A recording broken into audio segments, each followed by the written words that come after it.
Assalamualaikum warahmatullahi wabarakatuh. Alhamdulillah, harusnya kita sebagai seorang muslim memang selalu bersyukur kepada Allah Subhanahu wa taala atas semua nikmat yang Allah Subhanahu wa taala berikan, dan sebanyak apapun kita bersyukur maka tidak akan pernah bisa membalas kebaikan-kebaikan Allah Subhanahu wa taala dari semua nikmat yang disiapkan.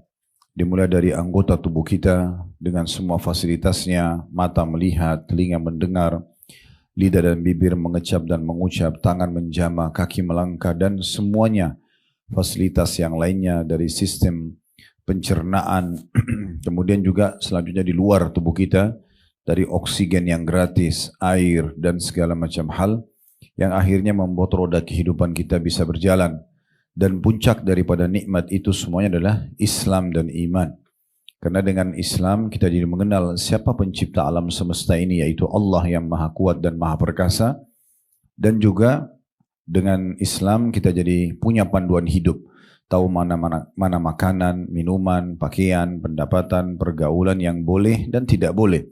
Yang biasa dikenal dengan halal dan juga haram. Dan Islamlah yang mengungkap kepada kita juga ternyata kehidupan kita di dunia ini hanya sementara dan kita akan menuju kepada kehidupan abadi di akhirat sana, serta dirincikanlah tempat orang-orang yang patuh dan beriman, yaitu surga yang abadi, dari pintu gerbangnya, dari taman-tamannya, pelayan-pelayannya, pakaiannya, istanahnya, dipan-dipan dan segala macam hal secara rinci.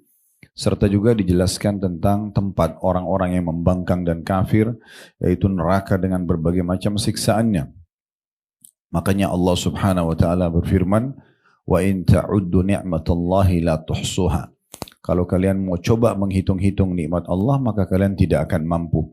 Allah Subhanahu wa taala membolehkan dan memerintahkan kita untuk menikmati nikmat-nikmat tersebut dan mensyukurinya. Maka kita mengatakan alhamdulillah.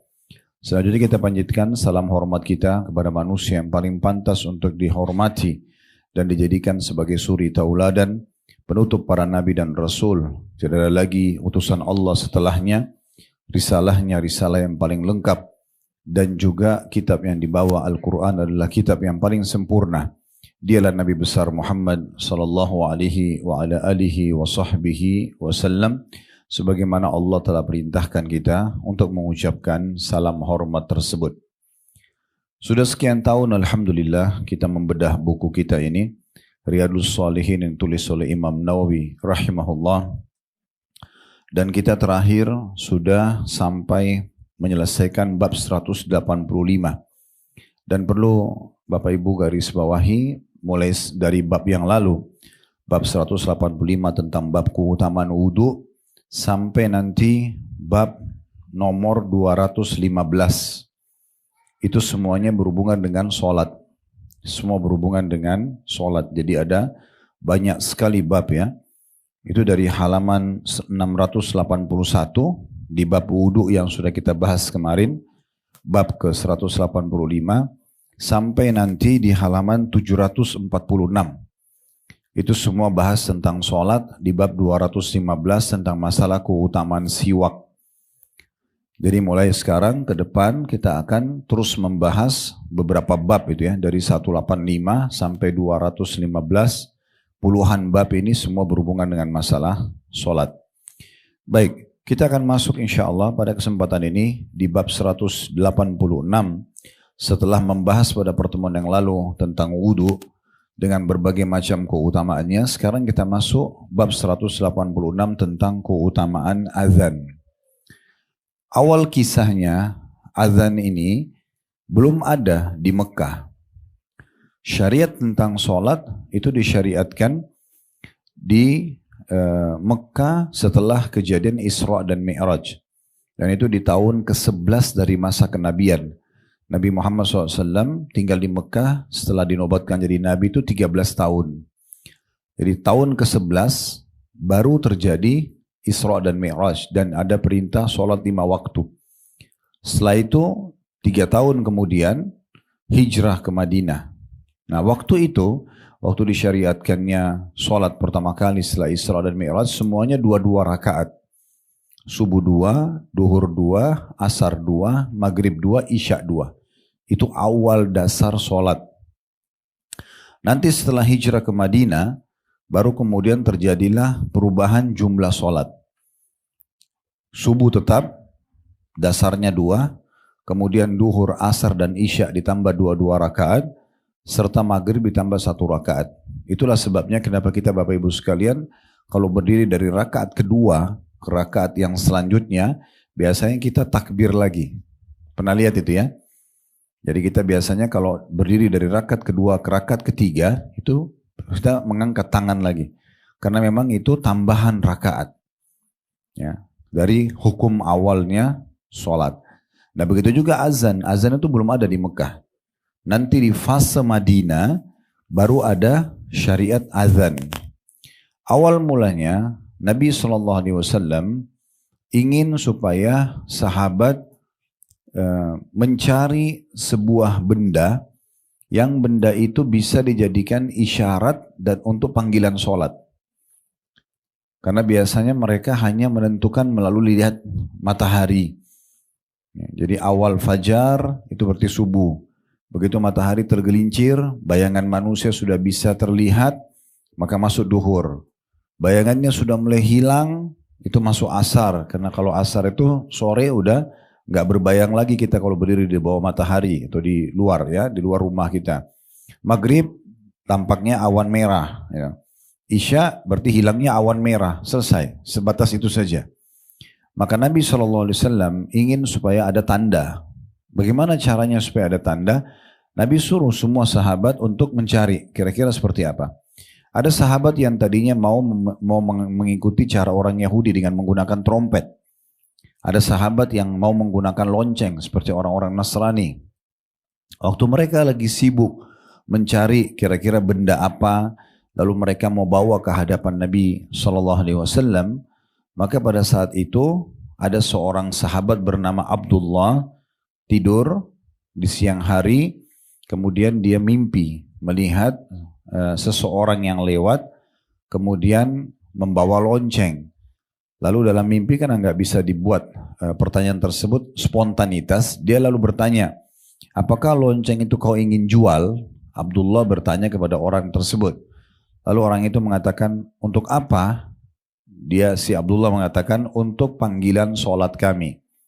Maka orang itu pun mengatakan, mau nggak saya ajarkan kepadamu yang lebih baik daripada lonceng ini?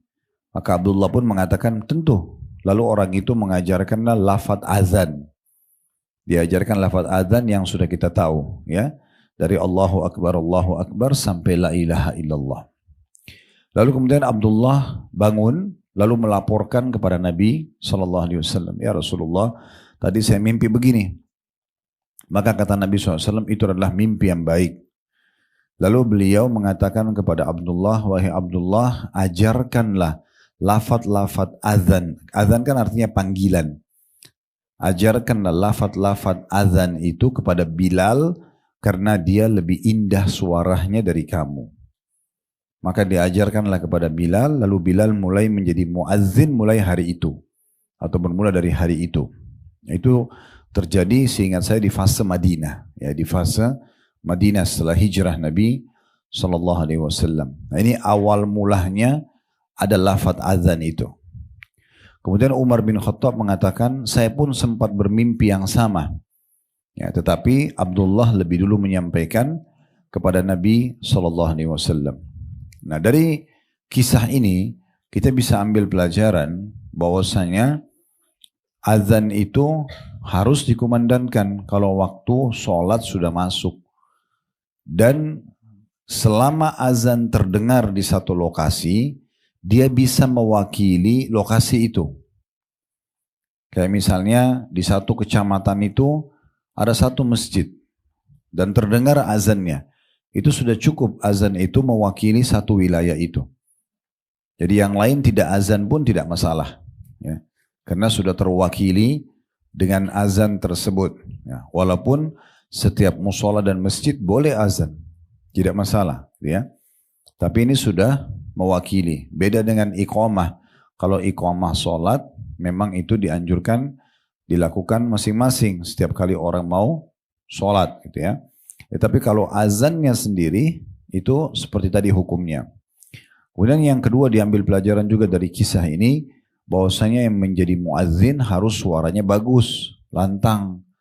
Yang mimpi Abdullah, tapi yang Nabi suruh azan Bilal. Dan Nabi bilang, karena Bilal lebih indah suaranya dari kamu. Nah, ini panggilan orang untuk mengerjakan ibadah, harus suaranya indah, suaranya bagus, sehingga orang-orang tertarik untuk menjawab panggilan azan tersebut.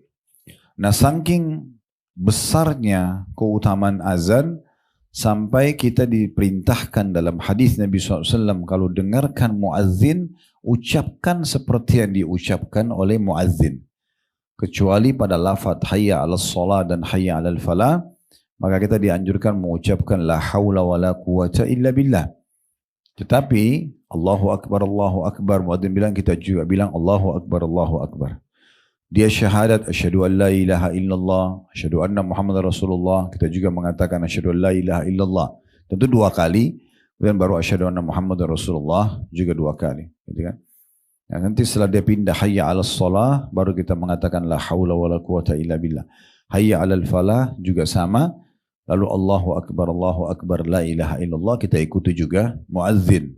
Itu saking besarnya keutamaan azan, ya. Dan kita akan baca nanti banyak sekali hadis-hadis Nabi SAW. Di antaranya azan itu akan mengusir syaitan. Karena begitu mendengar azan, syaitannya lari. Dia tidak ingin mendengarkan, dan dia berusaha cari tempat yang tidak terdengar azan. Lalu kemudian setelah azan selesai, baru dia kembali menggoda orang yang mau sholat. Orang yang tidak mau sholat ditinggalin sama syaitan, karena sudah temannya syaitan. Ya. Tapi orang yang digoda justru orang yang mau sholat saja. Kalau diiqamahkan sholat, dia lari lagi. Sampai iqamah selesai, lalu dia kembali untuk menggoda orang yang sedang sholat. Kalau bisa menunda sholatnya, meninggalkan sholat itu target utama. Kalau tidak, menunda-nunda waktunya. Kalau tidak, tetap dia kerjakan, maka minimal mengurangi kehusyuannya, sehingga kadar pahalanya hilang. Sementara kalau seseorang muslim faham bahwasanya setiap gerakan dan bacaan bernilai pahala, dia tidak akan biarkan syaitan membuatnya lalai. Dan orang kalau mau mendapatkan maksimal pahala sholat, dia harus menyatukan 3 hal. Yang pertama, tepat waktunya. Jadi begitu azan, sholat, nggak menundahnya. Karena ini amal yang paling afdal, sholat di awal waktu. Kemudian yang kedua, tepat gerakannya. Harus sesuai yang diajarkan oleh Nabi SAW. Sebagaimana Nabi SAW bersabda, Sallu kama ra'aitumuni usalli. Salatlah sebagaimana kalian melihatku salat. Sampai Nabi SAW naik di atas mimbar hanya untuk mencontohkan bagaimana tata cara takbiratul ihram sampai salam. Kemudian yang ketiga, tepat bacaan. Semuanya harus jelas bacaannya dan sesuai dengan sunnah Nabi alaihi salatu wassalam. Nah ini, kalau 3 hal ini berkumpul, maka seseorang akan maksimal mendapatkan pahala. Tepat waktunya, tepat gerakan, dan tepat bacaan. Makanya syaitan berusaha mengurangi dari 3 poin tadi. Misalnya orang nunda-nunda waktu sholat.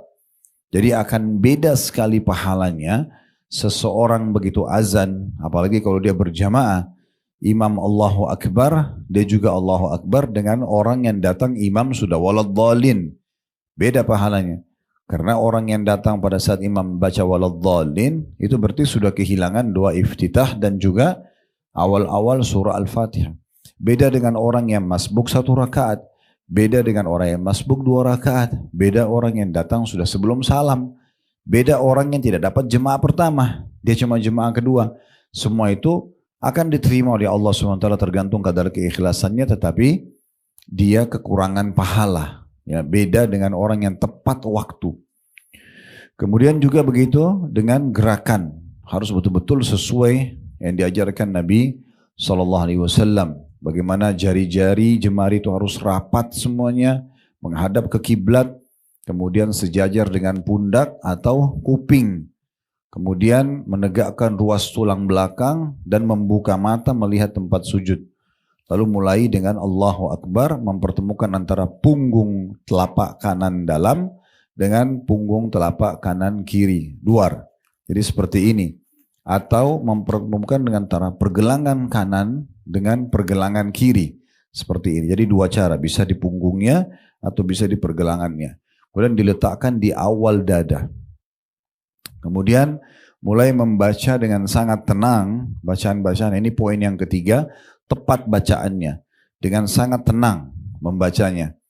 Bisa Bapak Ibu mendahulukan gerakan baru bacaan. Misal, gerakan dulu, baru Allahu Akbar. Ruku juga sama. Gerak dulu, baru Allahu Akbar. Gerak dulu i'tidalnya, bangun, baru Sami Allahu liman hamidah. Dan ini sangat disarankan bagi orang yang jadi imam terutama. Supaya makmumnya tidak mendahului dia. Tapi kalau kita mau sambil bergerak Allahu Akbar juga bisa. Sebagaimana juga ruku sampai salam nanti. Kalau saya pribadi lebih mendahulukan yang pertama. Jadi selalu gerakan dulu, baru bacaan. Karena kita memberikan hak masing-masing. Karena Nabi SAW bersabda kepada seorang sahabat yang dikenal dengan musi'us sholah. Orang yang buruk sholatnya. Karena dia ingin datang dalam majlis Nabi, tapi sholatnya buru-buru sekali. Jadi ruku, sujud, semuanya cepat. Waktu dia datang ke Nabi, kata Nabi SAW, kembalilah karena kau belum sholat. Kerjakan sholat lagi. Orang itu sholat lagi, ternyata gerakannya juga sama. Buru-buru sekali. Maka dia datang, Nabi mengatakan, kembali, kamu belum sholat. Ya. Irji, fa innaka lam tusalli. Lalu orang itu selesai salam, datang lagi. Nabi suruh ulangi lagi. Sampai akhirnya orang itu karena sudah berulang kali mengulangi, dia mengatakan, ya Rasulullah, saya enggak tahu selain ini. Tolong ajarkan saya. Mulailah Nabi ajarkan. Kalau kau ingin sholat, tenangkan semua anggota tubuhmu. Berarti bahasan masalah gerakan. Setelah tenang, barulah takbiratul ihram. Setelah tangan sudah diletakkan, sudah sendi kembali pada tempatnya semuanya, barulah mulai baca. Jadi dari hadis ini kita tangkap gerakan dulu baru bacaan gitu ya. Kalau sudah selesai rukuklah. Rukuk setelah sendi semua kembali pada tempatnya, sudah benar rukuknya, baru kemudian baca. Kemudian bangunlah dari rukuk. Kembalikan semua sendi pada tempatnya, baru membaca Rabbana walakal hamd. Begitu seterusnya sampai salam. Ya, sampai salam. Jadi tepat gerakan penting, tidak boleh tergesa-gesa, dan tepat bacaan juga penting. Ini puncak daripada kehusyuan. Jadi kita harus fahamkan diri kita dan tanamkan dalam diri kita, semua gerakan, semua bacaan ada nilai pahalanya. Jadi kalau misalnya kita sholat berjamaah, contoh misalnya sholat jahar, kerasin suara, subuh, maghrib, isya misalnya. Kalau imam takbiratul ihram, lalu mulai baca Al-Fatihah, Bismillahirrahmanirrahim, alhamdulillahi rabbil alamin misalnya. Kita masih hadir nih. Begitu imam Ar-Rahmanir-Rahim, syaitan bisikin kita, ingat kunci yang hilang, ingat janjian sama teman, ingat dikasih segala macam opsi sama dia. Kalau orang yang cerdas, dia tidak akan ikutin bisikan itu. Tetap dia fokus baca, karena dia tahu itu akan mencuri nilai pahala. Kalau dia pas Ar-Rahmanir-Rahim mulai ikutin bisikan syaitan, dia sadar nanti setelah imam bilang waladhdallin. Oh ya, rupanya lagi sholat, amin. Jadi Ar-Rahmanir-Rahim, Maliki Yaumiddin, Iyyaka na'budu wa iyyaka nasta'in, ihdinas siratal mustaqim. Ini hilang semua pahalanya. Jadi jangan biarkan syaitan mengurang-urangi kadar pahala kita. Kalau faham poin ini kita akan konsentrasi. Karena kita tahu jangan berikan kesempatan dia. Per satu hurufnya Al-Quran diberikan 10 pahala. Kan begitu dalam hadis. Ini sudah kita pelajari di bab sebelumnya. Bab keutamaan membaca Al-Quran. Kata Nabi SAW, setiap huruf Al-Quran akan diberikan 1 pahala yang dilipat gandakan menjadi 10 kali lipat. Dan saya tidak mengatakan, kata Nabi, alif, lam, mim 1 huruf. Tapi alif 1 huruf, lam 1 dan mim 1 huruf. Berarti alif, lam, mim 30 pahalanya. Nah, begitu juga kita baca Al-Fatihah, kita baca surah setelah Al-Fatihah, itu sayang banget. Ya, termasuk kita sendiri kalau baca, kemudian kita tidak menghadirkan atau tidak merenungi bacaan kita. Nah, anjuran para ulama di sholat sir, kecilin suara, duhur dan asar, ini bukan menghilangkan suara, tapi difahami makna sir, mengecilkan suara. Artinya tetap kita keluarkan suaranya, tapi hanya kita yang dengar, gitu ya. Jadi jangan dibaca dalam hati, tapi dikeluarkan suara tersebut. Ini puncak daripada ibadah sholat itu sendiri. Dan penyempurnaannya dengan masalah azan sebelumnya, ya, azan sebelumnya. Baik, nanti akan ada bab sendiri, cukup panjang tadi saya bilang dari bab 185 sampai 215 ya. Itu kalau kita hitung, kalau dari 215 kita kurangi 15 berarti 15 bab, 200-nya kita kurang ke 185 berarti juga ada 15 bab, berarti 30 bab ya bahasan tentang masalah sholat ini nanti. Nanti ada bahasan sendiri insya Allah di sholat itu. Kita sekarang masuk dulu ke bab keutamaan azan. Sudah kita jelaskan tadi histori azan dan bagaimana syarat diantara syarat muadzin. Hadits pertama tentang keutamaan azan, dan perlu saya ingatkan kembali, memang buku kita ini umumnya berisi dua hal ya, keutamaan amal-amal saleh dan ancaman dosa-dosa. Itu isinya buku kita ini. Jadi disilakan dengan at-targhib, motivasi dalam mengerjakan ibadah, dan at-tarhib, ancaman dalam mengerjakan dosa. Ini kunci bagaimana kita konsisten untuk selalu mengerjakan ibadah dengan cara kita mencari tahu keutamaannya. Saya ulangi dan saya himbau kembali, dimulai dari diri saya, kemudian untuk Bapak Ibu sekalian. Ya, kalau kita sedang mau mengerjakan ibadah, ibadah apapun, jangan dikerjakan kecuali sudah membaca keutamaannya. Nah, seperti ini misalnya keutamaan. Di buku ini kalau kita lihat dari awal, keutamaan ini, keutamaan itu ya, banyak keutamaan. Karena dengan membaca keutamaannya artinya apa yang saya dapatkan kalau saya kerjakan ibadah itu. Nah itu keutamaan. Jadi kita tahu, mirip kalau kita kerja di kantor, kita tahu tuh. Kita akan dikasih gaji berapa, dapat bonus berapa kalau kita lembur, dapat jabatan apa dan segala macam lah. Fasilitas apa itu kan semua menjanjikan. Sehingga kita lebih termotivasi untuk konsisten menjaga kerja kita di situ. Baik secara kualitasnya ataupun jangka waktu yang akan kita gunakan bekerja di tempat tersebut. Nah seperti itu kurang lebih. Jadi supaya kita konsisten, saya sarankan Bapak Ibu jangan pernah kerjakan ibadah kecuali mengetahui dapat apa dalam mengerjakan ibadah itu. Karena tidak ada satupun ibadah dalam Islam kecuali pasti ada janji positifnya. Bahasa agama, bahasa ceramah biasanya fadilahnya. Ya keutamaannya. Sekarang di masa kita gampang searching di Google keutamaan sholat duha, keutamaan sholat malam, keutamaan sedekah, keutamaan bakti sama orang tua, keutamaan jenguk orang sakit. Baca 5-10 menit ya cukup. Ya, sehingga kita selalu termotivasi dan ilmu itu luar biasanya. Kita baca sekali kita sudah tahu. Ya. Tinggal bagaimana kita praktekin. Kalau kita praktekin maka lebih berkah lagi, gitu kan? Jadi ilmu bukan berarti harus terus-menerus kita baca setiap kali mau jenguk orang sakit, baca lagi. Enggak. Lebih cukup sekali sebenarnya. Kalau kita mau ulangi 2 kali, 3 kali, maka insya Allah kita sudah tahu tentang keutamaannya. Sebagaimana juga kita kalau mau meninggalkan satu perbuatan dosa, maka kita baca ancamannya. Misalnya masih dalam hati sering tergoda untuk melakukan gosip misalnya, ghibah atau fitnah atau mau berbuat dosa apalah. Coba cari sendiri, bisa searching di Google ancaman ghibah, ancaman ini dan itu. Kalau mau visual audio tentu bisa di TikTok, di Instagram, di Facebook, ya banyak sekali yang bisa kita dengarkan dari ceramah-ceramah. Nah, ini sekarang kita sedang bicara masalah keutamaan ya, azan itu sendiri. Hadis pertamanya itu di urutan 1040. Artinya sudah 1040 hadis yang kita pelajari sampai di halaman 686 dari awal kita belajar. Tentu hadis yang kita pelajari sudah lebih dari ini karena memang hampir di setiap satu hadis kita akan jelaskan atau tambahkan syarah beberapa hadis atau dalil-dalil yang lain dari Al-Quran, dari perkataan sahabat misalnya.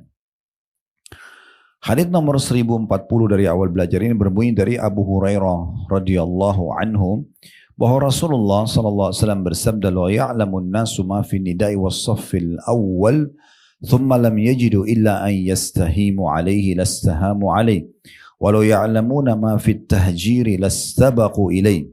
Walau ya'lamuna ma fil atamati was-subhi la atauhuma walau habwa.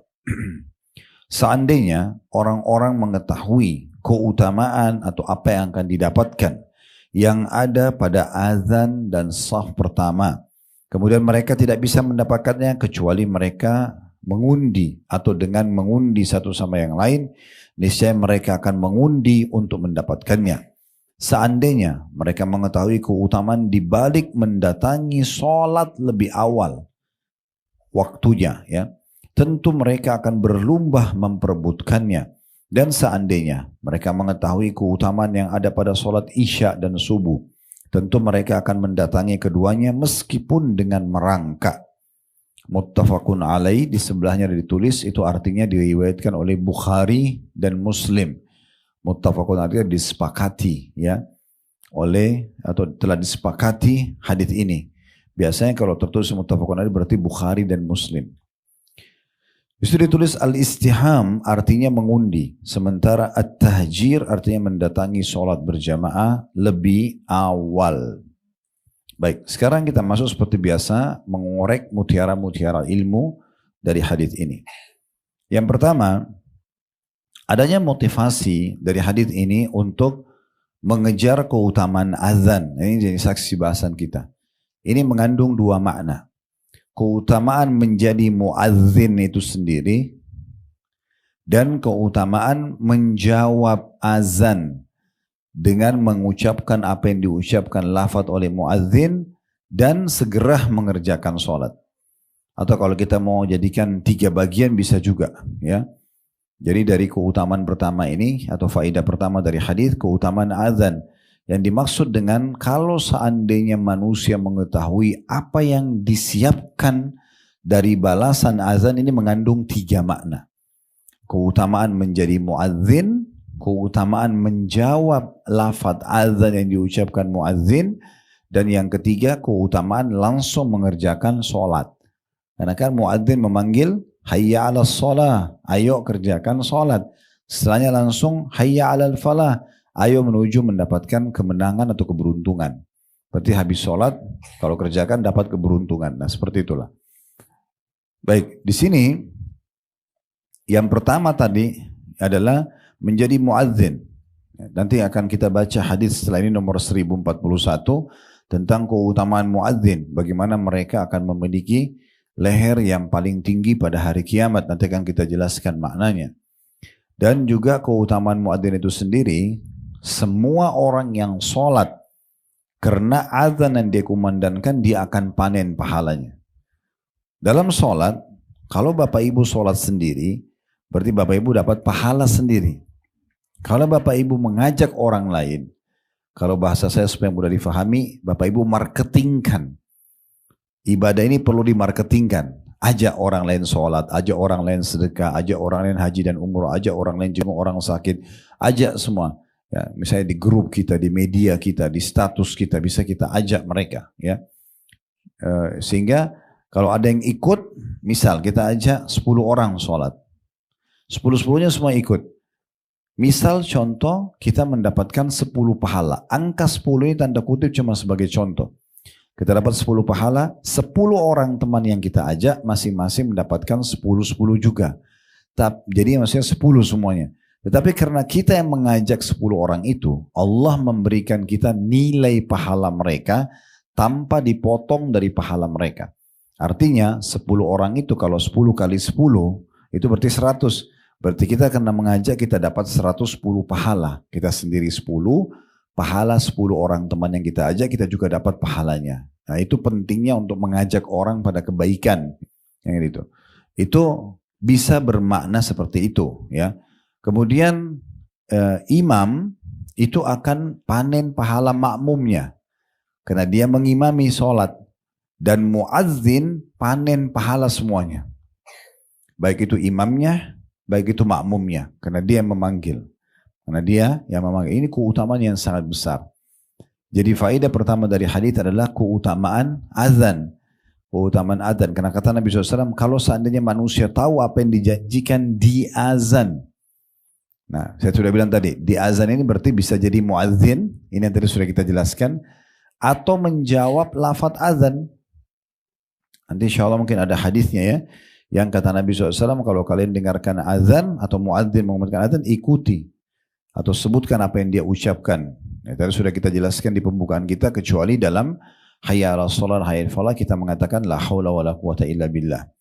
Ya, ini termasuk keutamaan karena kita mengejar mengucapkan apa yang seperti diucapkan. Dalam hadis yang lain, siapa yang mengucapkan pada saat mendengarkan azan, wa ana ashhadu an la ilaha illallah wahdahu la syarika la wa asyhadu anna Muhammadan abduhu wa rasuluh, raditu billahi rabba wa bil islami dina wa bi Muhammadin sallallahu alaihi wasallam nabiyyan wa rasula, ghufira lahu ma taqaddama min dzambi. Siapa yang membaca, sebagian ulama hadis mengatakan pas mendengarkan syahadatnya muazzin.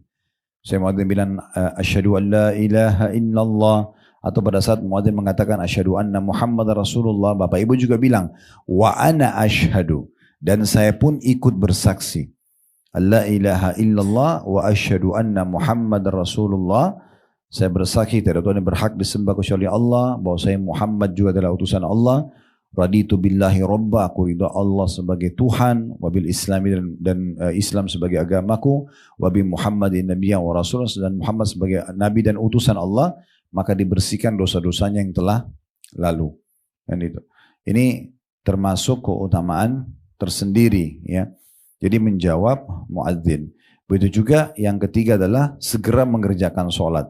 Nanti akan banyak di bab-bab setelah ini tentang keutamaan mengerjakan sholat di awal waktu, keutamaan mengerjakan sholat berjamaah, itu semuanya menandakan memang punya keutamaan. Ini faedah pertama dari hadis tentang keutamaan adzan itu sendiri. Dan kita sudah tahu, tadi saya sudah bacakan terjemahannya, kata Nabi SAW, thumma lam yajru illa an yastahimu alai lastahamu alai.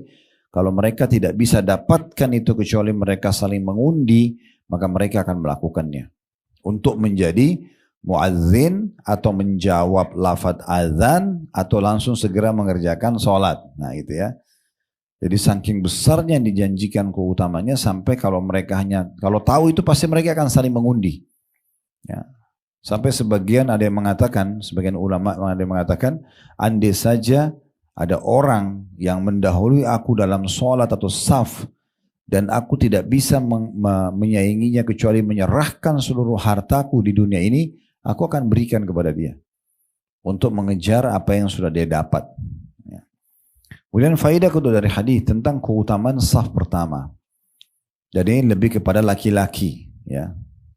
Karena ada hadis Nabi SAW yang berbunyi, sebaik-baik saf laki-laki yang paling depan, sebaik-baik saf perempuan yang paling belakang. Jadi beda. Kalau perempuan justru yang paling belakang kalau di masjid, kalau laki-laki justru yang paling depan, gitu ya. Jadi harusnya kalau mau dijalankan sunnah ini, para marbot masjid itu bisa membantu. Misalnya jemaah laki-laki datang disuruh isi dulu saf-saf pertama. Sudah penuh baru saf kedua, sudah penuh baru saf yang ketiga. Saya pernah sholat di beberapa masjid itu ada begitu ya. Bagus sistemnya. Diingatkan jemaah yang baru datang, itu masih kosong Pak, silakan isi di sebelah sana, diajarin, karena dianjurin. Karena biasanya bapak-bapak memang mungkin karena tidak faham, saf masih kosong dia sudah buat saf yang selanjutnya. Padahal sebenarnya tidak boleh. Harus dia mengisi dulu saf, dan saf itu dimulai dari belakang imam ke sebelah kanan dulu. Kalau sudah full ke sebelah kanan, baru sebelah kiri. Saf pertama sudah penuh, saf yang kedua dari belakang imam lagi ke kanan, sudah penuh baru yang kirinya. Begitu terus sampai ke belakang.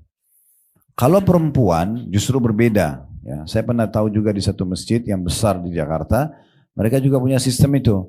Di perempuan itu ada marbotnya yang mengarahkan. Kalau ibu-ibu malah disuruh isi dari saf yang paling belakang. Jadi isi mulai sini Bu ya, sebelah kanan sudah full, di sebelah kirinya. Si marbot maju lagi, jadi dia membelakangi kiblat. Mengajak para ibu-ibu masuk, ini Bu saf yang kedua diisi lagi, kanan dulu baru kiri, begitu terus sampai saf perempuannya penuh ke depan. Karena memang yang paling baik bagi wanita saf yang paling belakang. Jadi hadis ini bicara tentang saf awalnya laki-laki. Ya, karena memang yang lebih ditekankan untuk sholat di masjid adalah laki-laki. Ya. Perempuan boleh tapi laki-laki lebih ditekankan. Pendapat Imam Syafi'i, sholat berjamaah di masjid sunnah muakkadah, sunnah yang sangat ditekankan. Tapi kalau jumhur ulama, Imam Malik, Imam Abu Hanifah, Imam Ahmad, itu mewajibkan sholat berjamaah di masjid, kecuali orang punya udzur. Ya. Tapi kalau tidak punya udzur maka ditekankan untuk sholat di masjid karena terlalu banyak keutamaan tentang sholat di masjid. Nanti ada babnya sendiri. Kita akan bahas nanti insya Allah di bab-bab yang akan datang tentang bagaimana keutamaan menuju ke masjid, ya, menjaga saf pertama dan seterusnya. Tapi di sini saf pertama penting sekali dan perlu kita garis bawahi. Ini secara keimanan perlu difahami ya. Saf-saf itu, Bapak Ibu sekalian, terutama Bapak-bapak, saf pertama itu berlaku keutamaannya hanya pada saat sholat itu saja. Itu mahal itu untuk difahami ya. Kalau sudah salam imam, kita masuk ke saf pertama sudah nggak dapat keutamaannya. Jadi keutamaannya cuma hitungan detik-detik sholat itu saja. Jadi sayang sekali kalau luput itu ya. Makanya Nabi SAW tekankan, kalau manusia mengetahui apa yang dijanjikan di saf pertama bagi laki-laki, mereka tidak bisa dapat kecuali saling mengundi, mereka akan saling mengundi. Saking besarnya keutamaannya gitu ya. Dalam lafaz yang lain, mereka tidak bisa dapatkan kecuali merangkak, mereka akan merangkak. Jadi bapak-bapak, ibu-ibu juga bisa ingatkan suaminya, ingatkan anaknya, dibiasakan untuk selalu mengejar saf pertama. Karena itu keutamaannya besar sekali. Dan ingat, keutamaan itu hanya diraih di hitungan detik-detik sholat saja. Saya pernah ceramah di satu masjid, saya ingatkan itu. Sampai saya tunjuk saf pertama, kebetulan masjid itu besar sekali. Jadi safnya sangat panjang. Saya bilang, bapak-bapak, ini saf pertama ini, keutamaannya hanya tadi waktu mulai iqamah sholat, sampai imam salam. Udah. Sekarang ini setelah salam begini, pas kebetulan saya kultum habis salam. Ini sekarang, kalau ada di antara bapak atau masuk saf awal, sudah beda. Keutamanya sudah nggak dapat kayak tadi. Dan itu tidak bisa diulangi. Kalau ibadah itu luput satu kali aja, nggak bisa diulangi.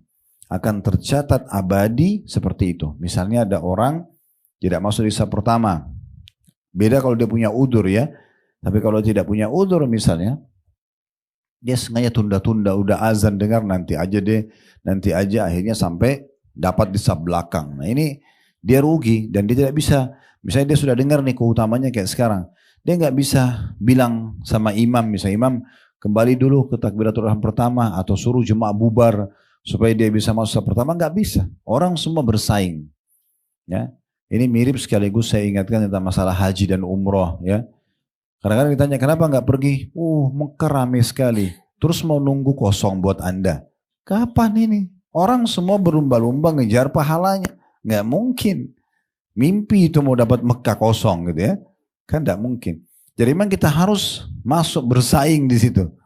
Makanya Allah mengatakan tentang surga, wa fi dzalika falyatanafasil mutanafisun.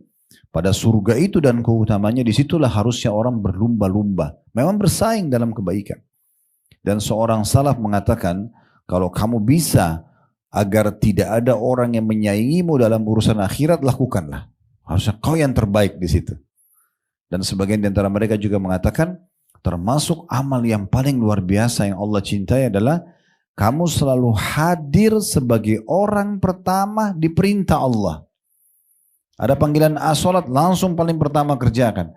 Ada panggilan sedekah, yang paling pertama sedekah. Itu amal yang paling Allah cintai. Karena begitu dikumandangkan langsung yang paling pertama kerjakan kita. Itu penting sekali ya. Makanya sebagian salaf menjadikan haji itu ajang persaingan mereka untuk segera menjawab panggilan Allah.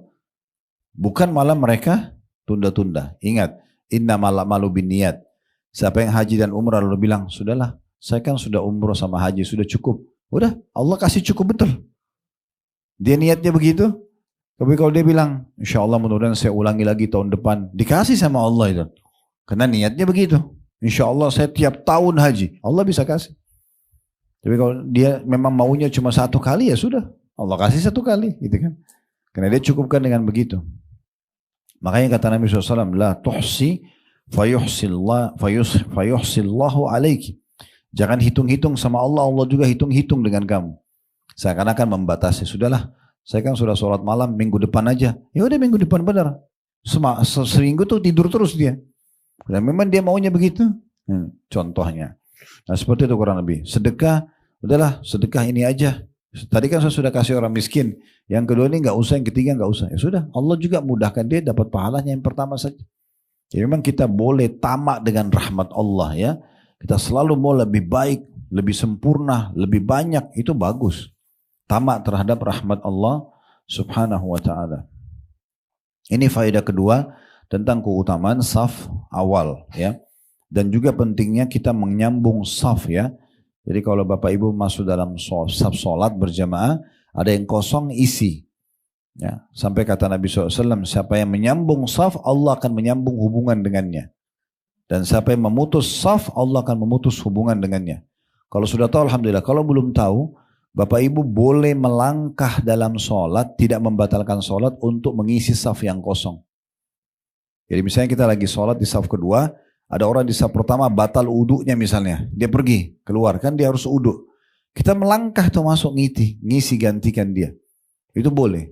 Dalam hadis yang lain, afdol, langkah kaki di muka bumi adalah langkah yang menutup celah-celah saf.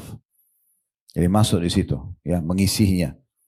Itu penting sekali ya. Jadi saya lihat ini kita di Indonesia masih sering begitu. Jadi safnya masih renggang-renggang. Itu sayang sekali. Nabi SAW ingatkan dalam banyak hadisnya.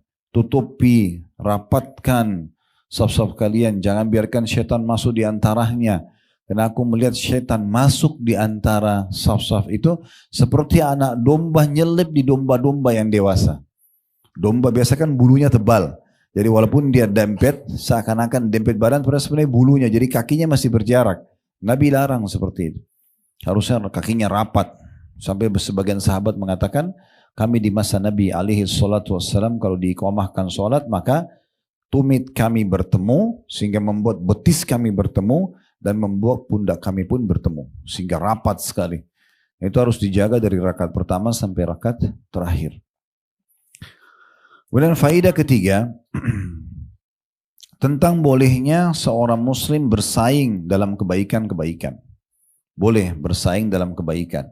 Ya. Tapi syaratnya bukan berharap hilang dari orang yang sedang kita saingi. Misal ada orang suka sekali sedekah. Kita boleh memotivasi diri kita mengatakan, masa dia aja sedekah saya enggak, lalu kita sedekah lebih banyak. Itu boleh. Dalam Islam boleh. Tapi ingat, tidak berharap hilang kesempatan itu dari dia. Enggak boleh. Karena kalau sudah berharap sebuah nikmat hilang dari seorang muslim, itu namanya hasad. Nggak boleh. Ya.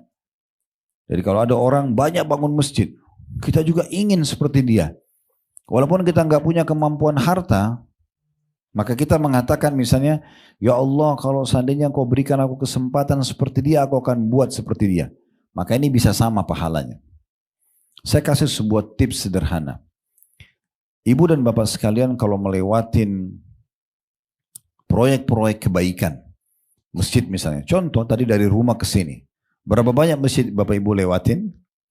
Sayang sekali kalau lewat masjid itu lalu mengatakan, oh masjid ya udah. Atau oh bagus ya masjidnya, cukup sampai situ. Sayang, apa yang didapatkan? Enggak ada. Coba jalankan hadis Nabi SAW, manusia 4 golongan. Yang paling pertama, yang paling afdal adalah yang Allah berikan ilmu dan harta. Dia faham agama, dia kaya raya. Dan dia habiskan keduanya di jalan Allah. Dia punya harta, dia bangun masjid, rumah anak yatim, pesantren, rumah Quran, apalah. Ini orang yang paling afdal. Kata Nabi SAW, bi afdalil manazil. Tingkatan yang paling baik orang seperti ini. Jadi Bapak Ibu bisa jadikan doanya, ya Allah jadikan atau karuniakan aku ilmu dan harta. Dan buatlah aku menghabiskan keduanya di jalanmu. Ini kena kedudukan paling tinggi ini. Yang kedua adalah orang yang Allah kasih ilmu tapi nggak punya harta. Dia faham keutamaan bangun masjid bisa dapat istana di surga. Dia faham keutamaan sedekah. Dia faham keutamaan haji dan umroh. Cuma dia nggak punya uang. Dia nggak punya harta. Cuma kata Nabi SAW, dia dengan ketulusan niatnya berkata antara dia sama Tuhannya, ya Allah, kalau seandainya Engkau memberikan aku kesempatan dan harta seperti dia, seperti golongan pertama tadi, maka aku akan berbuat yang sama. Jadi kalau Engkau betul-betul karunia aku harta, aku akan bangun masjid juga, aku akan bangun rumah anak yatim, aku juga akan bangun pesantren. Diniatkan terus dari hati. Apa kata Nabi? Fahuma fi ajri sawa. Maka mereka sama pahalanya. Masjid-masjid yang sering kita lewatin, kita kan tidak punya kesempatan bangun di tempat yang sama. Karena sudah dibangun oleh orang. Tapi kita masih bisa meraih pahala dengan ketulusan hati kita. Kita mengatakan, kalau seandainya Allah engkau berikan aku kesempatan seperti dia, aku akan buat yang sama. Lihat orang pergi haji, oh tetangga saya pergi haji. Begitu saja, dapat apa? Gak ada. Ya Allah, tulus dari hati. Kita aja seantara kita sama Tuhan kita berbicara mengatakan, ya Allah kalau seandainya engkau berikan aku kesempatan seperti dia, aku akan buat yang sama. Nah gitu, bisa sama pahala hajinya. Berapa banyak pahala yang bisa kita dapatkan dari masjid, rumah anak yatim, apalah. Kita lihat ada orang bakti sekali sama orang tuanya. Kita mengatakan, kalau seandainya engkau berikan aku peluang seperti aku akan buat seperti dia. Misal, karena mungkin orang tua kita sudah meninggal contohnya. Kita bisa. Kalau mereka masih aku akan buat juga. Itu bisa dapat pahalanya. Banyak sekali pintu sedekah, pintu sholat, pintu haji. Bahkan pintu jihad. Teman-teman di Gaza sekarang. Lagi perang, lagi jihad. Kita lagi nggak dibukain pintu peluang itu. Saya ketemu sama salah satu jemaah umroh kami. Yang lalu, mungkin bulan lalu kami umroh. Ternyata ada orang dari Gaza yang ikut. Dia nikah sama orang Indonesia. Laki-laki nikah sama orang Indonesia. Tinggal di Jakarta. Saya tanya, Anda dari mana? Dia bilang, saya dari Palestina. Di mana? Tepatnya dari Gaza. Oh, Masya Allah. Terus yang saya bilang sama dia, kami ini seharusnya, waktu saya bicara sama dia di bandara, kami ini sekarang seharusnya cemburu dengan teman-teman kita yang ada di Gaza. Sudah tahu belum? Saya bilang. Dia sambil diam terus dia mengatakan, seperti apa? Karena mereka diberikan peluang untuk mati syahid. Memang mati syahid itu harus perang. Harus kan dibunuh. Harus kepalanya putus, harus kena bom. Itu baru mati syahid. Dapatlah dia surga tanpa hisab kan gitu. Nah orang mati syahid kemudian enak-enak. Duduk saja kemudian mati syahid itu. Jadi kita harus cemburu ya kan, sama mereka. Karena mereka diberikan peluang itu. Tetapi di sini poin yang saya ingin titik beratkan. Karena kita lagi alhamdulillah aman, tentram negara. Semoga Allah jaga semua ketentraman ini. Lagi tidak dibukain pintu seperti mereka untuk mati syahid. Kita bisa tetap raih pahala seperti mereka. Kita bilang, kalau seandainya terjadi atau saya hidup bersama mereka di sana, saya akan juga melakukan hal yang sama. Saya akan berjuang mempertahankan ya agama Islam, saya perjuangkan tentang keimanan saya, walaupun saya dibunuh oleh orang-orang Yahudi misalnya. Itu sudah cukup untuk membuat dia bisa raih pahala bersama mereka. Dan ini Bapak Ibu bisa tarik dalam semua jenis ibadah. Ya. Jadi sayang sekali kalau kita hanya sekedar memuji perbuatan orang tanpa kita libatkan diri kita di situ. Itu golongan kedua. Golongan ketiga adalah orang yang Allah kasih harta tanpa ilmu. Ini kaya raya, melimpah hartanya tapi tidak pernah belajar agama. Sehingga dia habiskan harta itu di jalan maksiat. Buat karaoke, diskotik, wah dosa-dosa semua, foya-foya, judi. Maka ini kata Nabi SAW orang yang buruk kedudukannya. Dan golongan keempat lebih buruk lagi. Orang yang Allah tidak kasih ilmu, tidak kasih harta. Udah bodoh agama miskin. Tapi dia bukan lihat golongan pertama sama kedua. Dia lihat golongan ketiga. Lalu dia bilang apa? Kalau saya punya duit juga, saya akan buat seperti orang ini. Buat karaoke, diskotik. Dia tidak punya, tapi dia bertekad kalau punya dia buat yang sama. Maka kata Nabi SAW, fahuma fi wazri sawa. Maka ini sama dosanya. Jadi hati-hati, jangan niat-niatin tuh kalau lihat orang ahli maksiat diberikan kelebihan untuk buat sesuatu yang salah, lalu kita niat, oh saya juga mau nih kalau misalnya saya punya kesempatan. Itu sama dosanya. Itu bahaya sekali. Ya, harus hati-hati. Semua perbuatan dosa jangan dukung dan jangan terlibat. Makanya Nabi Musa alaihissalam pada saat beliau tidak sengaja membunuh seorang dari Kipti, orang asli Mesir di masa Fir'aun. Lalu beliau merasa ini perbuatan syaitan. Lalu beliau berdoa sama Allah, ya Allah jangan sampai aku zahiran lil mujrimin. Jangan sampai aku mulai hari ini mendukung orang-orang berbuat maksiat ini. Sampai saya pernah atau saya sering ingatkan di pengajian, orang tanya alamat diskotik aja, wah maaf saya nggak bisa tunjukin. Walaupun kita tahu di mana alamatnya. Nah kita tunjukin dia yang 2-3 jam buat dosa di sana, kita panen dosanya walaupun kita tidur di rumah.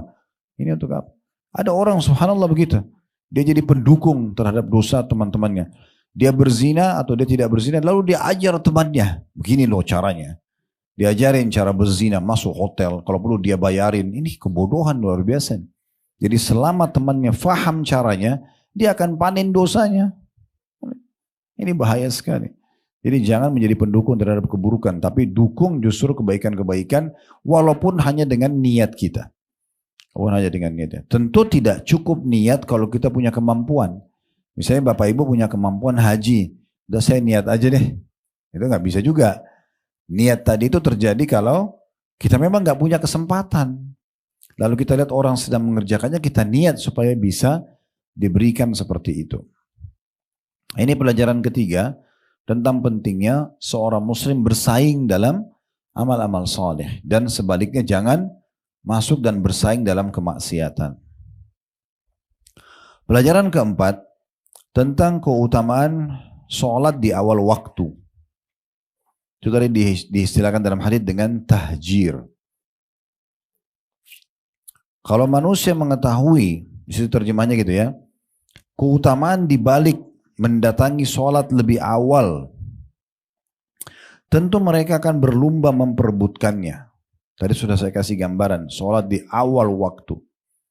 Karena akan beda keutamaan orang yang dari takbiratul ihram sama orang yang tiba walad dhalin. Sama tiba, orang masbuk 1 rakaat, masbuk 2 rakaat itu beda semua pahalanya. Kemudian selanjutnya, pelajaran yang ke berapa? Yang kelima. Ini tentang keutamaan sholat isya dan subuh. Terutama di sini berjamaah ya di masjid.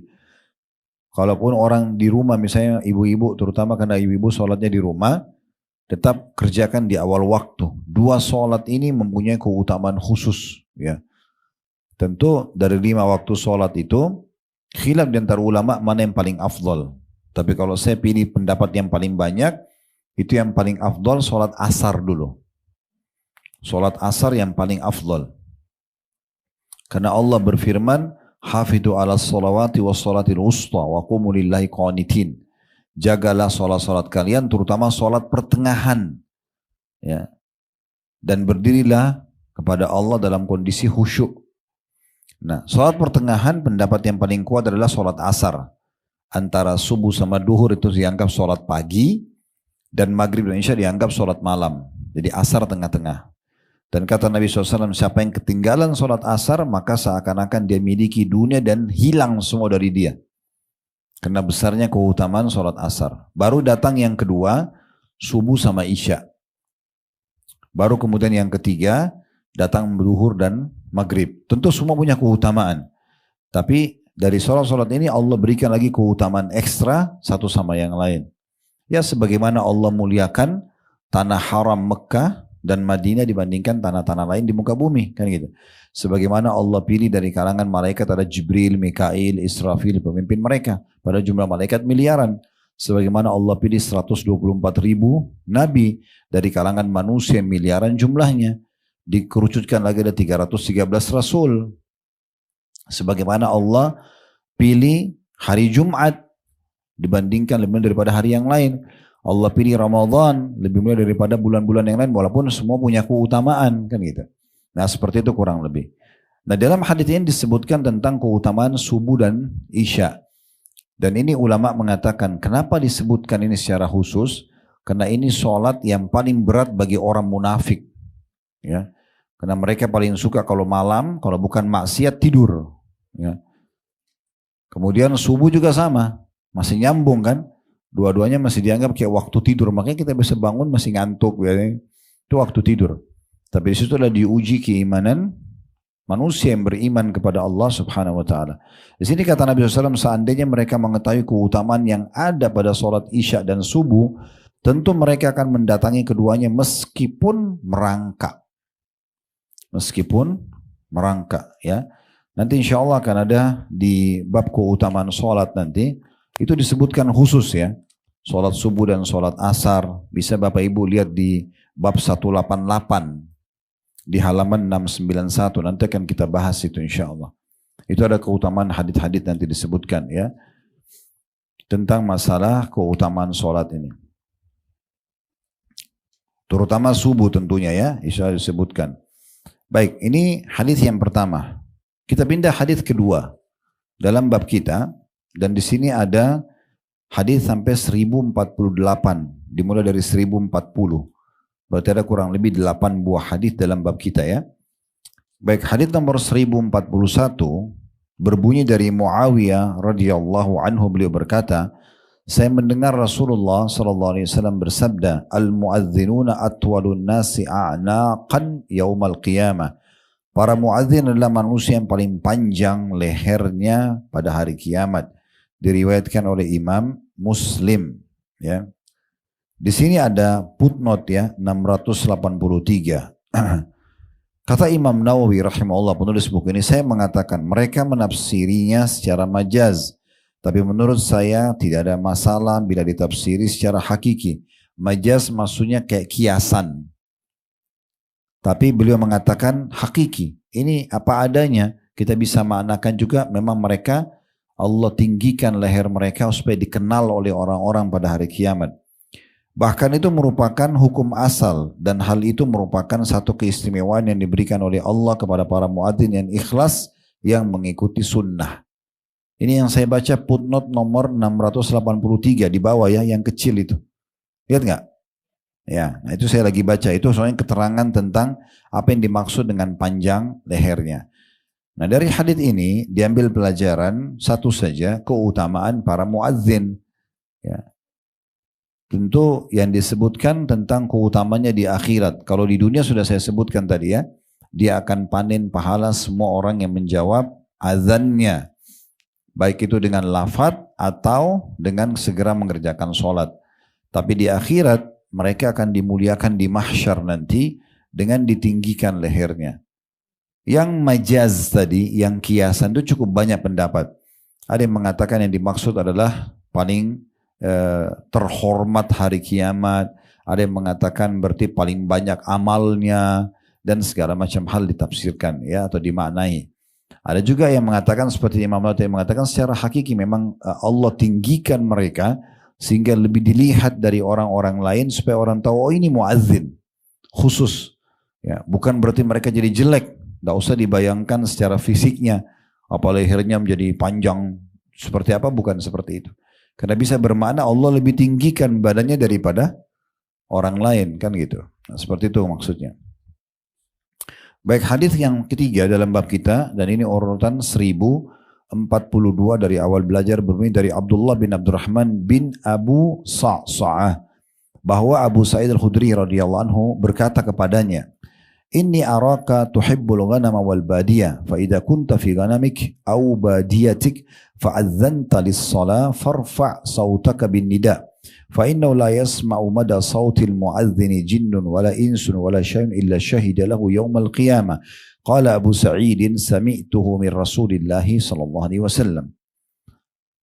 Kata Abu Sa'id Al-Khudri radhiyallahu anhu, dia bercerita dan menasihati seseorang yang bernama Abdurrahman bin Abu Sa'sa'ah. Kata Abu Sa'id, sesungguhnya aku melihatmu menyukai kambing dan daerah pedalaman.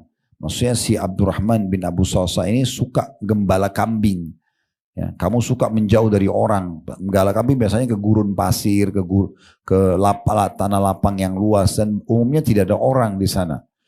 Maka kata Abdurrahman, maka apabila kamu sedang mengembalakan kambingmu atau berada di daerah pedalamanmu, kemudian tiba waktu sholat, kamu azan untuk sholat, maka keraskan suara azanmu.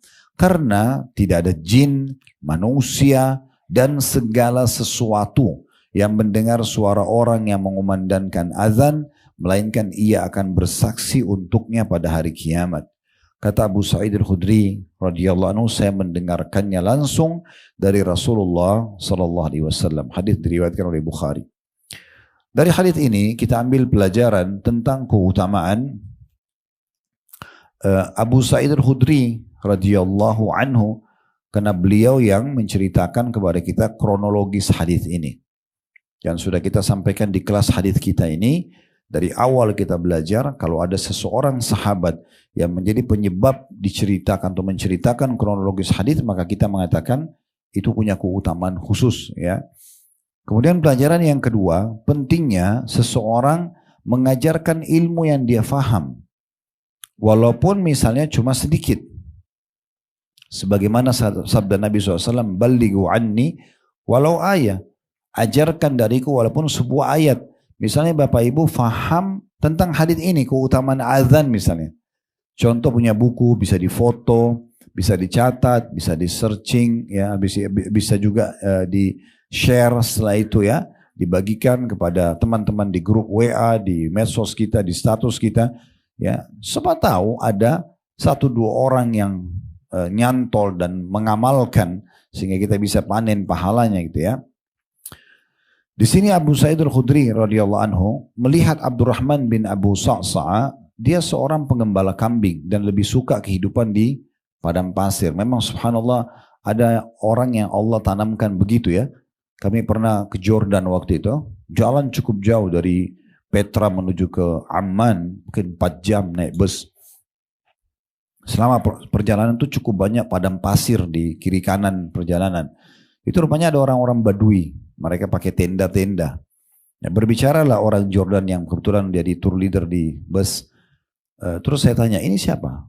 Maka bilang ini orang-orang Badui. Saya tanya, kenapa pemerintah Jordan? Karena dinar Jordan itu lebih tinggi dari dolar. Mungkin 1 dinar itu mungkin bisa 2 dolar atau lebih. Jadi tinggi kurs mereka gitu ya. Kenapa pemerintah Jordan tidak biayai saja orang-orang Badui ini, diajak tinggal di kota misalnya, atau dibuatin mereka perkampungan sendiri, karena mereka tuh pakai tenda, nggak pakai rumah. Terus di jawaban dia unik kita. Saya sesuaikan dengan hadis seperti ini, dan memang umumnya orang-orang yang tinggal di padang pasir itu Allah buat hati mereka suka begitu. Dia bilang ini orang-orang tidak suka tinggal di kota, bahkan tidak suka tinggal di building, di bangunan. Pemerintah Jordan sudah pernah buatkan mereka satu perkampungan, rumah dibuatin sekolah, dibuatin rumah sakit, ditinggal sama mereka. Mereka ini sukanya seminggu di sini, pindah seminggu di sana, jadi dicabut tendanya, pindah di sana. Jadi hampir padang pasir itu dikelilingi sama mereka semua. Mungkin hikmahnya juga ya, kalau Allah tidak buat begini, mungkin manusia tidak ada yang tinggal di sana gitu ya. Makanya di sini kata Abu Sa'id, perhatikan, aku melihatmu menyukai kambing dan pedalaman. Pedalaman sini maksudnya adalah padang pasir. Karena dimasukkan sini badia. Coba lihat bahasa Arabnya al-badia. Ya. Bisa lihat nggak? Setelah kata-kata al-ghanam. Inni araka tuhibbul ghanam wal badia. Badia itu kehidupan badui. Ya. Lebih kepada kalau di negara Arab itu di padang pasir. Ya. Jadi memang ada orang yang suka begitu ya.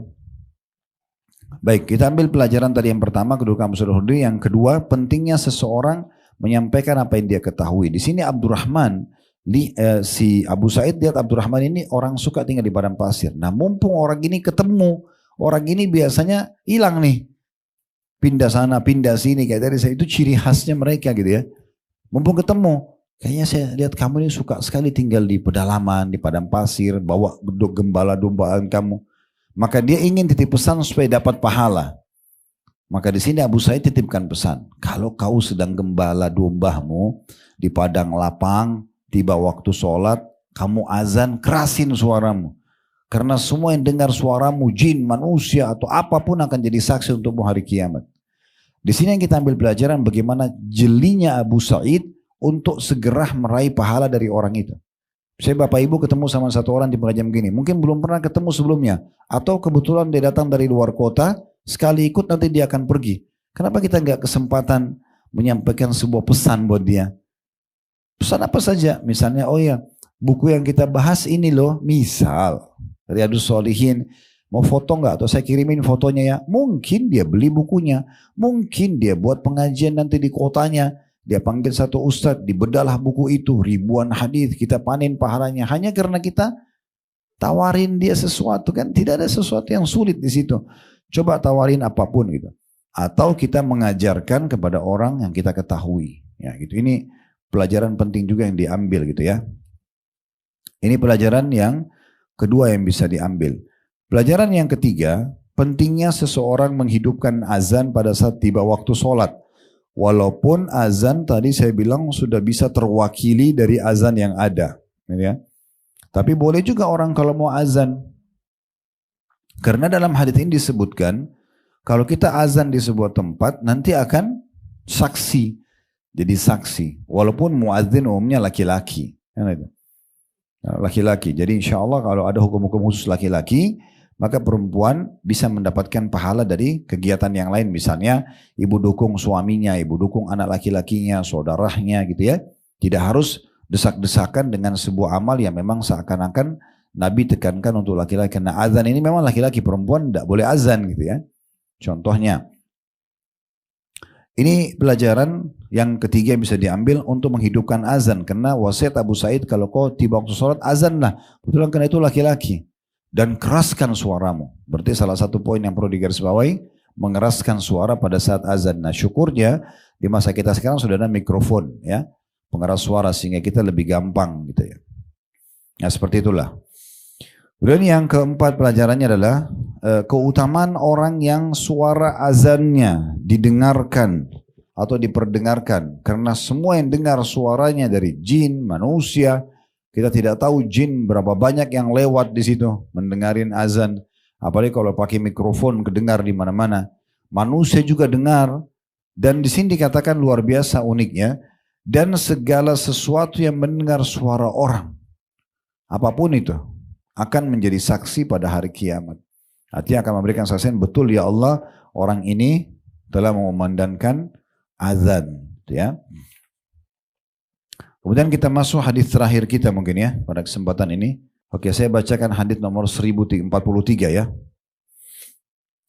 Berbunyi dari Abu Hurairah radhiyallahu anhu, beliau berkata, Rasulullah SAW bersabda, "Idza nudiya bis salati adbara syaitan وله ضرات حتى لا يسمع التأذين فإذا قضي النداء أقبل حتى ثوب للصلاة أدبر حتى إذا قضي التثويب أقبل حتى يخطر بين المرء ونفسه يقول اذكر كذا واذكر كذا لما لم يذكر من قبل حتى يظل الرجل ما يدري كم صلى."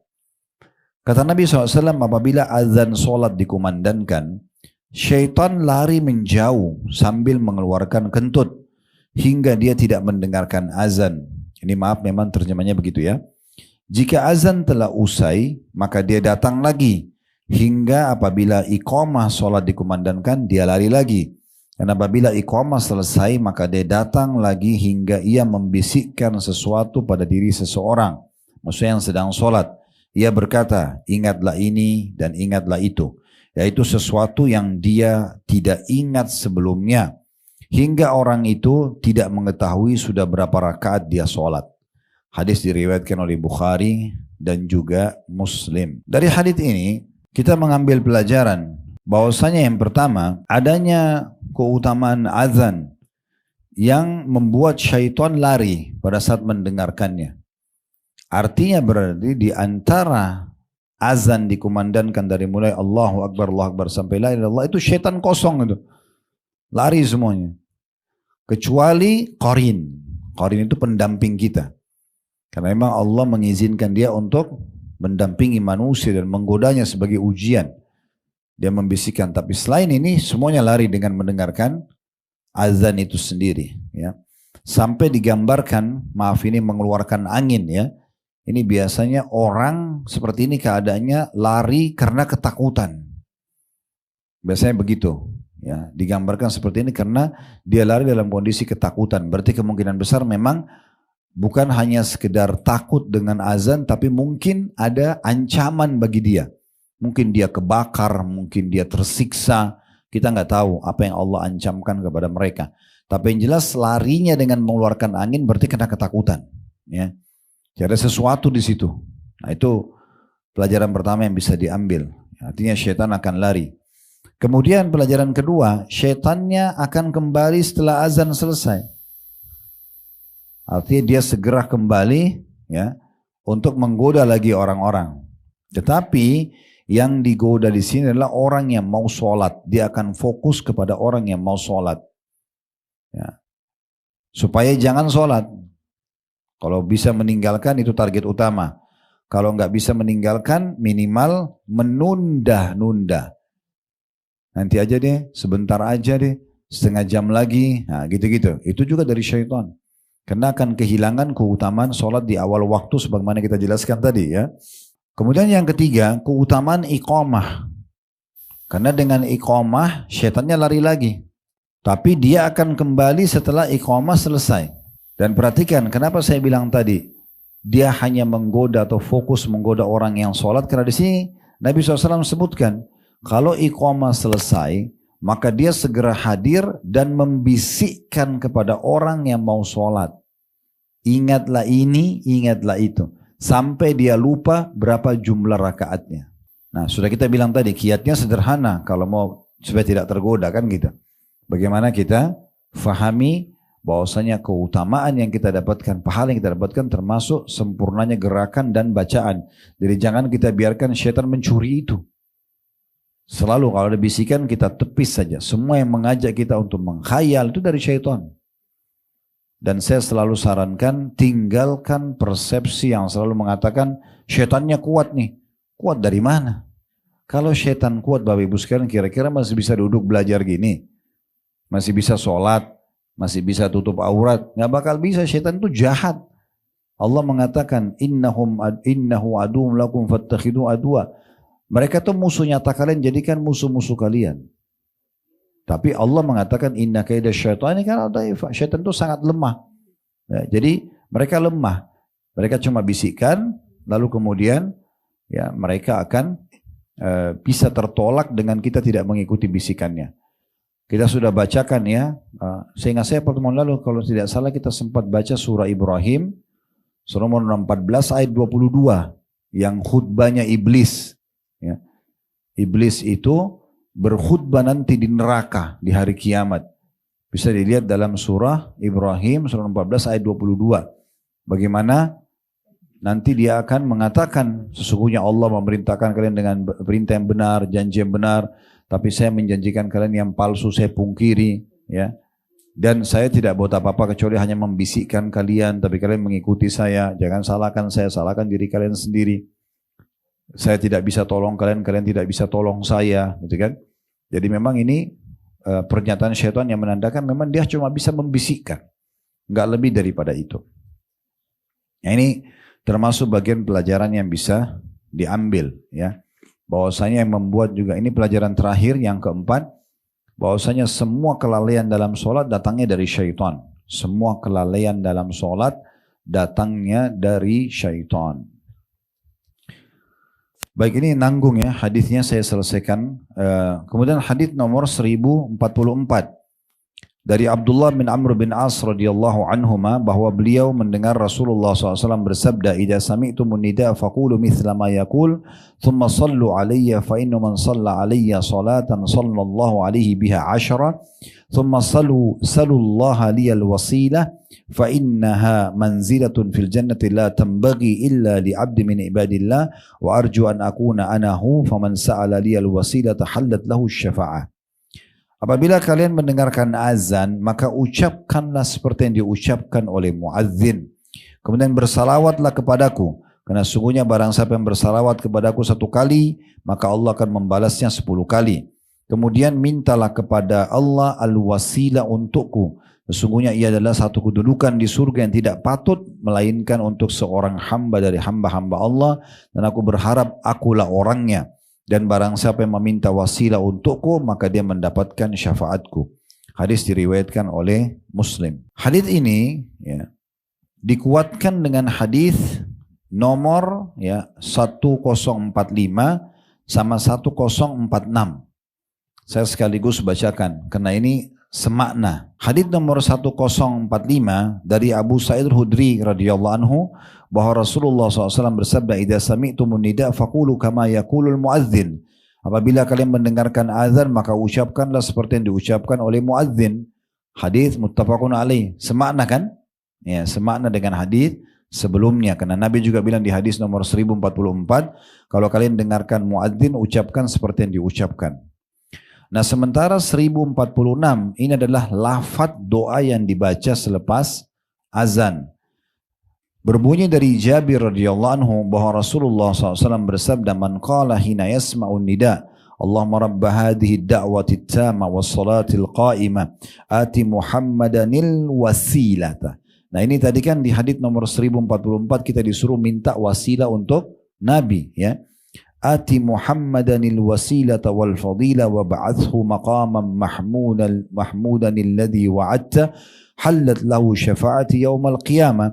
Barang siapa yang mengucapkan sewaktu mendengarkan azan, ya Allah, pemilik seruan yang sempurna ini dan solat yang akan didirikan ini, berikanlah kepada Muhammad wasilah dan fadilah, dan bangkitkanlah dia pada maqam yang terpuji yang telah engkau janjikan kepadanya, maka dia berhak meraih syafaatku pada hari kiamat.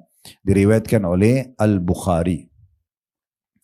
Hadits ini atau 3 buah hadits ini memberikan pelajaran yang pertama, pentingnya seseorang menjawab muadzin atau seperti yang diucapkan oleh muadzin, ya.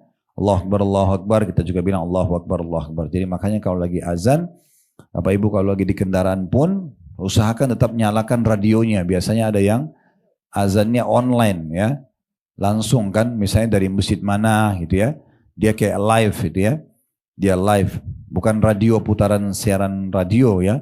Tapi azan yang sedang dikumandangkan live dari satu masjid biasanya, karena dia punya siaran radio dikumandangkan azan itu juga gitu. Kita ucapkan seperti yang diucapkan supaya tidak kehilangan keutamaannya. Karena kalau kita lagi naik mobil kan atau lagi mengendarai mobil, kita nggak mungkin berhenti di dekat masjid dengerin azan kecuali kita mau sholat di situ. Mungkin kita mau sholat di masjid yang di depannya misalnya, satu lagi, daripada kehilangan keutamaan azan itu. Ini yang pertama tentang pentingnya menjawab muadzin ya, dan mengucapkan seperti yang diucapkan oleh muadzin, kecuali tadi di hayya 'alas shalah, hayya 'alal falah kita mengatakan la haula wala quwata illa billah.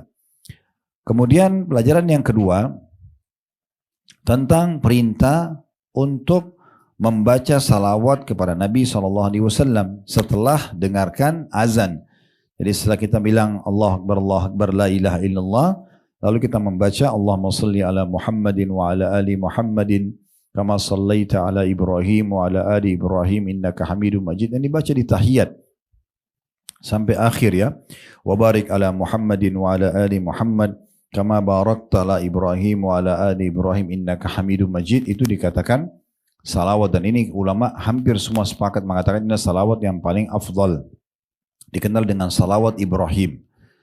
Nabi SAW mengatakan setelah kalian jawab muadzin, bacalah salawat untukku. Ya.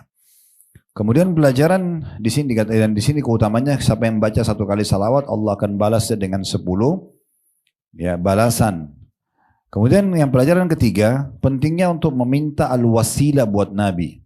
Apa itu al-wasilah? Disebutkan karena dia adalah sebuah tempat istimewa di surga. Hanya ada satu saja. Dan untuk satu orang, kalau kita bisa bahasakan ini, tempat paling lux di surga. Itu hanya satu tempatnya dan hanya untuk satu orang. Ya. Kalau kita tangkap lafadz hadis, ini seakan-akan ini persaingan di antara nabi-nabi. Ya. Bukan orang umumnya. Makanya Nabi Muhammad SAW bilang, minta wasilah untukku. Karena siapa yang minta untukku dari kalian, hai umatku, dia akan dapat syafaatku. Jadi seakan-akan kita semua berikan dukungan, berdoa selalu setiap dengar azan agar Allah kasih al-wasilah untuk Nabi Muhammad SAW. Ya. Dan wasilah sudah disebutkan istana yang paling tinggi di surga. Makanya beliau mengatakan di sini, perhatikan terjemahnya lagi ya. Sesungguhnya itu adalah satu kedudukan di surga yang tidak patut melainkan untuk seorang hamba saja dari hamba Allah. Dan aku berharap akulah orangnya. Di sini beliau bilang, dan siapa yang minta untuk wasilah untukku dia akan dapat syafaat. Berarti kan kita disuruh berikan dukungan beliau dengan doa-doa kita agar Allah SWT memastikan al-wasilah untuk beliau. Dan di sini menandakan siapa yang minta untukku berarti hanya untuk nabi-nabi di sini, bukan untuk semua orang. Nah, al-wasilah ini yang dimaksud adalah dijelaskan di hadits nomor 1046. Inilah doanya, kita baca ya. Ini pelajaran yang ketiga tadi, ya, yaitu bagaimana kita membaca atau memintakan wasilah kepada Nabi SAW, dan doanya di nomor 1046. Allahumma rabba hadhihi da'wati tammah, sungguhnya ini azan tadi dikumandangkan adalah panggilan yang sempurna, wassalatil qa'imah, salat akan didirikan, ati Muhammadanil wasilata wal fadilah, berikanlah Muhammad SAW wasilah itu, istana tertinggi di surga, dan fadilah. Fadilah keutamaan-keutamaan yang banyak. wab'athhu maqaman mahmudan alladhi wa'adta, dan berikanlah dia kedudukan tinggi yang telah engkau janjikan. Ya. Kata Nabi SAW, siapa yang baca ini untukku, dia akan dapat syafaatku. Jadi ini 1046 rincian terhadap makna atau permintaan Nabi agar kita meminta wasilah untuk beliau. Jadi setelah azan baca salawat lalu baca doa ini. Dua buah hadis terakhir ini yang dibaca, yang tadi saya bilang ya, kalau ibu dan bapak dengar azan ucapkan syahadat, ya, ucapkan syahadat. Namun setelah saya cek riwayat tadi ini, ternyata memang ada tadi saya sempat keliru bilang ya, di raditu billahi robba, di sini dikatakan wabi Muhammadir Rasul wabil Islami dina. Tadi saya sempat bilang raditu billahi robba wabil Islami dina wabi Muhammadin sallallahu alaihi wasallam nabiyyan wa rasul. Ini lafaz yang tadi saya sebutkan itu dizikir pagi petang. Kalau zikir ini yang dibaca pada saat dengar azan, setelah raditu billahi robba langsung wabi Muhammadin Rasulah, baru wabil Islami dina. Kalau dizikir pagi petang, ridha kepada Allah, Islam, kemudian baru Nabi Muhammad gitu kan. Ya. Hadis nomor 1047 berbunyi dari Sa'ad bin Abi Waqqas radhiyallahu anhu dari Nabi sallallahu alaihi wasallam, beliau bersabda, "Man qala hina yasma'ul muadzin asyhadu an la ilaha illallah wahdahu la syarikalah wa anna Muhammadan 'abduhu wa rasuluhu raditu billahi rabba wa bi Muhammadir rasulah wa bil Islami dina ghufira lahu dzambuh." Barang siapa yang ketika mendengar muadzin mengucapkan saya bersaksi, dia syahadat lagi ya, bahwa tidak ada sesembahan yang benar kecuali Allah semata, tidak ada sekutu baginya, dan bahwa Muhammad adalah benar-benar hamba dan utusannya, aku ridha Allah sebagai Tuhan, Muhammad SAW sebagai Rasul, dan Islam sebagai agama, maka akan diampuni dosa-dosanya yang lalu. Ya, jadi hadis ini kita ambil pelajaran pentingnya menambahkan syahadat ini dan tambahan doa setelahnya raditu billahi robba wa bi Muhammadir Rasul wa bil Islam dina setelah mendengarkan atau pada saat mendengarkan azan. Dan sebagian ulama tadi saya bilang ini tepatnya dibaca justru pada saat muadzin mengucapkan dua kalimat syahadat. Bisa pada saat dia bilang asyhadu an la ilaha illallah atau pada saat dia mengatakan asyhadu anna Muhammadar Rasulullah. Nah ini dibaca. Dan ini menandakan juga pelajaran yang lain ditambahkan, pentingnya seorang muslim selalu memperbaharui syahadatnya. Jadi kita dalam tahiyat selalu ya, asyhadu an la ilaha illallah, asyhadu anna Muhammadar Rasulullah gitu kan. Ini pada saat dengarkan azan kita baca lagi asyhadu an la ilaha illallah, asyhadu anna Muhammadar Rasulullah. Ini berarti menandakan ada pengulangan syahadat supaya kita memperbaharui keislaman kita. Memperbaharui keislaman ya. Hadis terakhir 1048 dari Anas radhiyallahu anhu, dia berkata Rasulullah SAW bersabda, "Ad-du'a la yuraddu bainal adhani wal iqamah." Doa itu benar-benar tidak akan ditolak antara azan dan iqamah, atau doa di antara azan dan iqamah tidak akan ditolak. Hadis riwayat Abu Dawud, Tirmidzi, dan beliau mengatakan hadis ini adalah hadis yang hasan. Dari hadis ini kita ambil dua pelajaran tentang keutamaan doa dan bagaimana seorang muslim tidak menyia-nyiakan doa. Nah, doa itu adalah sebuah bonus dari Allah Subhanahu wa taala. Kita bisa panjatkan apa saja selama bukan yang haram, maka bisa kita minta kepada Zat yang Maha Kaya, ya. Dan kita dianjurkan meminta apapun kepada Allah. Dalam sebuah hadis dikatakan sampai tali sendal. Jadi minta dari hal yang kecil sampai hal yang besar. Jadi jangan Bapak Ibu sekalian seperti sebagian orang nanti kalau sudah sakit parah baru dia berdoa sama Allah. Enggak, dari hal yang kecil. Minta supaya hari ini diberikan keberkahan, hari ini dimudahkan menggunakan pakaian, hari ini diberikan makanan yang cocok misalnya, dan seterusnya. Semua itu bagian daripada hal yang dianjurkan. Itu pelajaran pertama. Pelajaran kedua, keutamaan secara khusus doa antara azan dan iqamah. Di sini kena bahasan kita bab azan disebutkan keutamaan. Ini dikatakan tidak ditolak. Nah ini durasinya pendek sekali ya. Makanya kalau sudah dengar azan tadi walaupun di mobil, di radio misalnya yang lagi live, maka dengarin dulu, ikutin azan, jangan buru-buru dimatikan ya. Setelah ikutin, baca salawat tadi, baca doa ini, minta wasilah buat Nabi SAW, baru berdoa sebentar.